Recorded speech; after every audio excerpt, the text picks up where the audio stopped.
Hi my beautiful subscribers. So my next few videos will be a series on how to survive on a tight budget. I had the pleasure in speaking to a wonderful group of people, and I wanted to share this webinar with you because it was so informative, insightful, and amazing.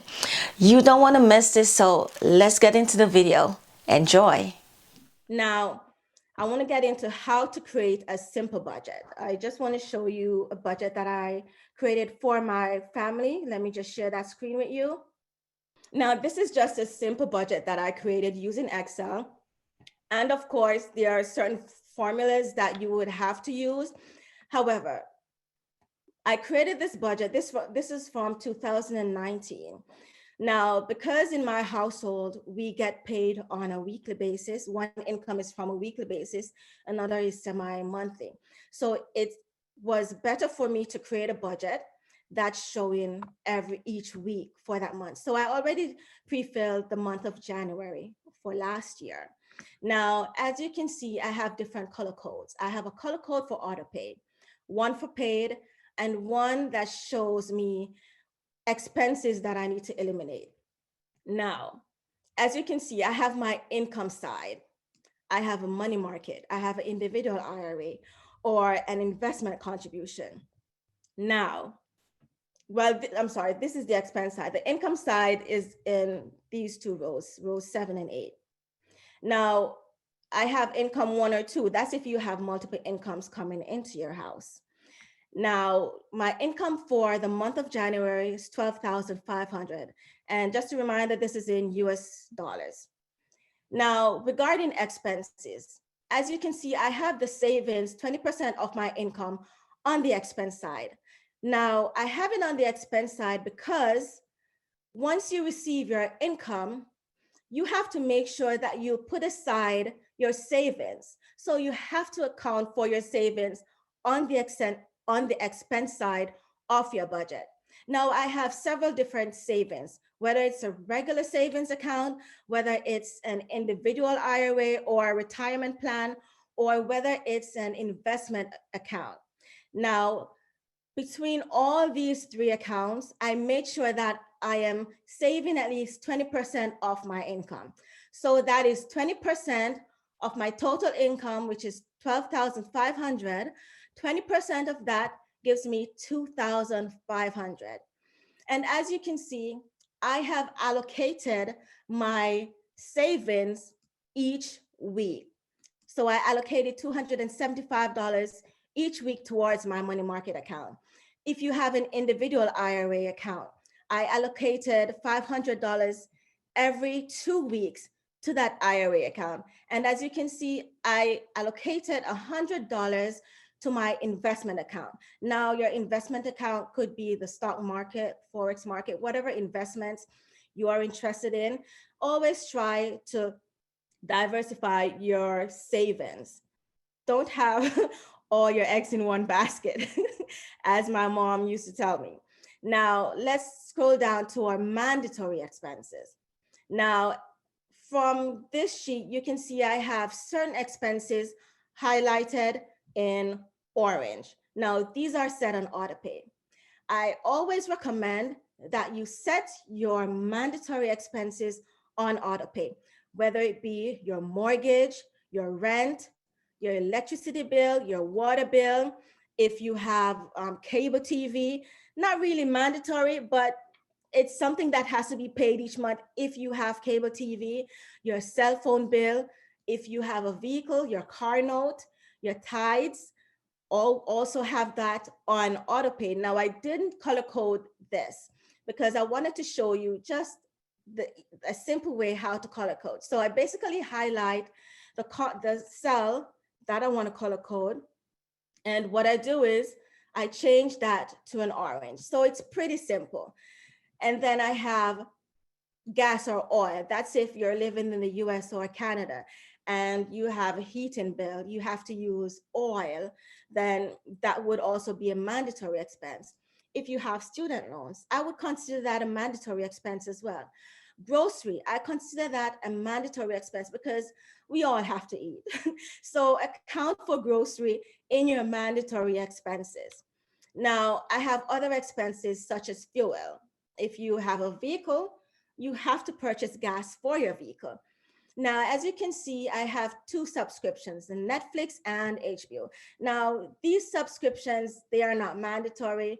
It's something that I can probably eliminate from my budget because it's just too much for my budget right now. So I highlight these expenses to basically tell me that I need to get rid of these expenses sooner than later. And if you have credit cards, it's best to itemize your credit cards. So if you have a Discover card, if you have a Visa card, an Amex or a Capital One, itemize your all your credit cards and make sure that you set those on auto pay. Because one thing we don't need, it's high interest rates. We need to eliminate that. We need to get rid of debt from our finances. Now, if you have entertainment or miscellaneous, as I mentioned, you should account for fun activities. So fun activities you can include that in your entertainment or miscellaneous expense.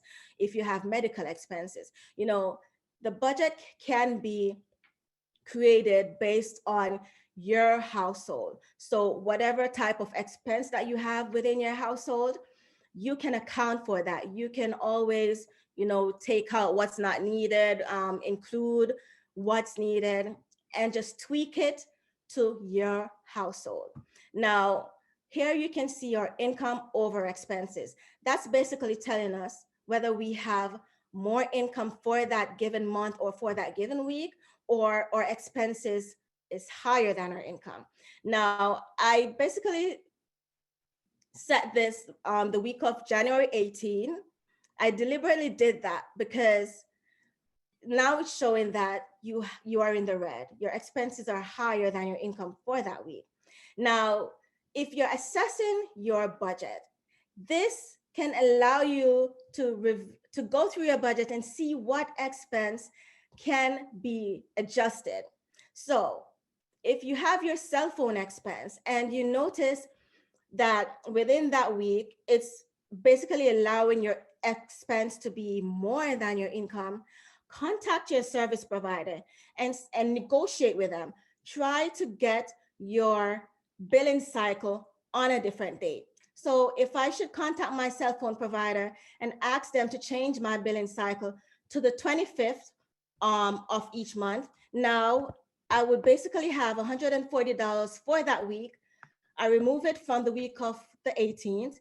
And there you can see for the week of the 18th, I now have a surplus. So now I have adjusted my budget, and it's much better for me to see or to understand that my income should be more than my expense. Now, this is just a synopsis or an overview of my entire budget. This is showing me that I was able to save $2,500 for the month of January or for the entire year if I should pre-fill the other months. And the income over expense, it's basically telling me that I was also able to save an extra $3,584 for that year, which gives me a grand total of $6,084. So it's always good to review your budget, to assess your budget and adjust it and stick to it. Now, so this is just a sample budget that I created for my family. I have several budgets that I work with. Just wanted to give you an idea of how to create a sample budget. Again, you don't have to use a software. You can use a good old pen and paper. Now, let's just get back to the PowerPoint presentation. So now let me give you some reasons why your budget isn't working. So after you have created a budget and you have your numbers, your budget will not work if you don't give your budget time to work. You might have created your budget 2 months ago. Give your budget some more time to work. It will not work if your expenses are higher than your income. Now, if your expenses are higher than your income, you're spending too much. Assess your budget and go through your expenses and try to lower certain expenses, unnecessary items. Lower those expenses. Your budget isn't working if you aren't sticking to your budget. Yes, you have your budget, you have your numbers on your sheet or your software, but you're really not using your budget. You're not looking at the numbers. Let's say you have $200 for grocery, but you're spending $300 for grocery. You're not sticking to the numbers that are on your budget. And if you aren't practicing self-discipline, you are bound to fail. So try to practice self-discipline. Try to stick to your budget. Assess your budget, adjust to it, and make it work for you. And as I mentioned, finally, always assess your budget. You cannot just create a budget and leave it as is. You cannot just create your budget and put it aside.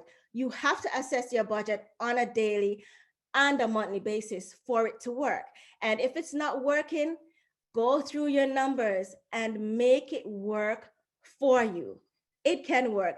I have proven it.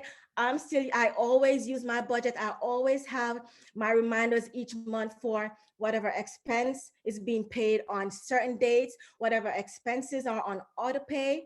Make your budget work for you. So I hope you guys enjoyed this part of the webinar because there is more in store. But go ahead and leave a comment. Let me know some ways you have been able to survive on a tight budget.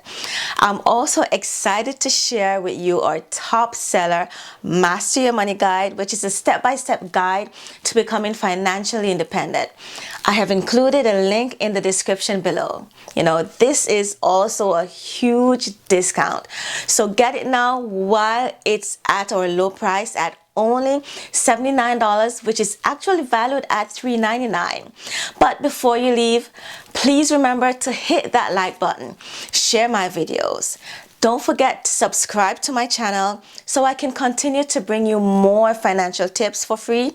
And remember, hit that notification bell to become one of the first subscribers to be notified when we release new financial videos. Join me in our next video where we continue to discuss how to survive on a tight budget and for more financial tips and secrets right at your fingertips. Don't waste it, share it. Thank you guys for watching.